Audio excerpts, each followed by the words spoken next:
This Gunfather episode is about a father and his son, both named Hiram Maxim, both involved in the firearm industry, both completely different.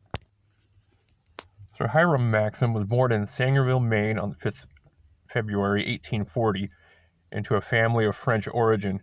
He became an apprentice coach builder and at the age of 14 and 10 years later took up a job as machine worker for his uncle Levi Stevens at Fitchburg, Massachusetts. Subsequently worked as an instrument maker and a draftsman.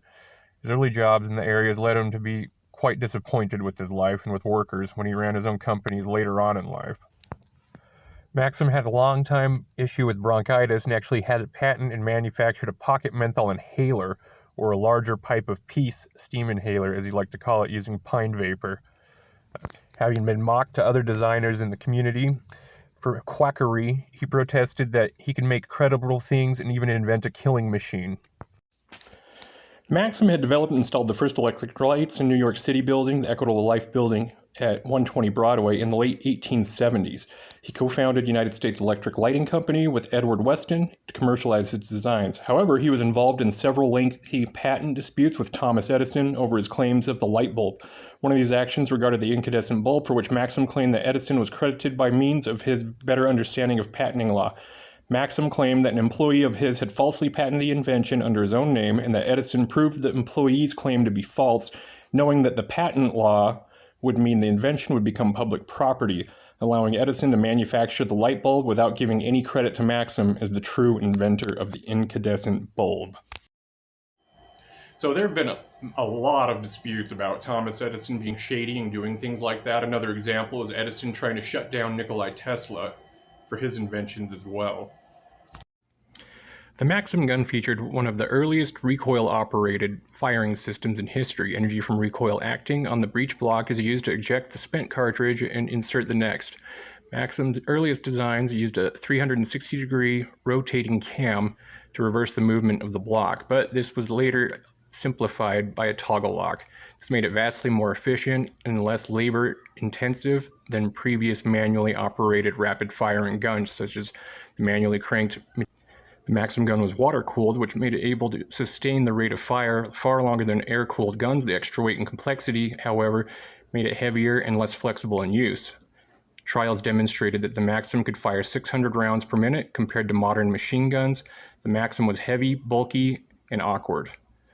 A lone soldier could not operate it. It was operated by a team of men, generally 4 to 6 in number. Apart from the gunner, other crews were needed to speed reloads, spot targets, and carry in ready ammunition and water. In the 1880s, Hiram Maxim and his brother Hudson Maxim would begin the development of the smokeless gunpowder. Although heavily disputed by Hiram Maxim, the patent was actually awarded to Hudson Maxim, Hiram being the poor sport, stating the only reason my brother got my design was because it was filed under H. Maxim. Hiram Maxim would immigrate to the United Kingdom eventually to run the electric company branch of his over on that side of the pond. He would eventually receive knighthood, and he would continue to develop the smokeless gunpowder charges over in the United Kingdom, where his patent could be filed there. Hudson Maxim continued to work on his patent for the gunpowder in the United States of America, the Department of Defense. Hudson Maxim would go on to write the famous book Defenseless America, first issued in 1912. It pointed out the inferiority of the American defense system, vulnerability of the country against attacks of foreign aggressors. At that time, the United States Army, according to Maxim, only had a total strength of 81,000 men, of which 29,000 were assigned to man coastal artillery batteries at major ports. During the time, there was a large recruitment of United States National Guard reserves in case to secure the borders against Mexico in the southern part. Eventually, he would sell his patent designs to the DuPont Chemical Company, who would continue to manufacture smokeless powder and safe-handling explosives to this very day. Hudson Maxim paranoia grew, considering the Zimmermann letter, which was Germany trying to get Mexico to engage with the United States during World War I. 1927, Hudson Maxim passed away from natural causes.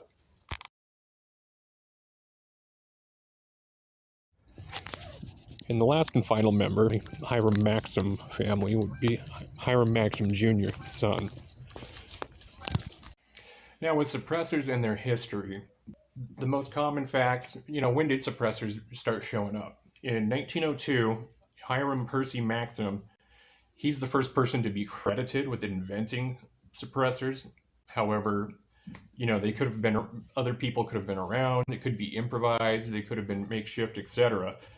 He was the first one, though, commercially successful in 1902, and he was the first person granted a patent for them back in 1909. Often overlooked and underrated, the Maxim family definitely contributed to the world of firearms, self-defense, and great innovation all around everything else in aspect. Thanks so much for watching, guys. Please like and subscribe.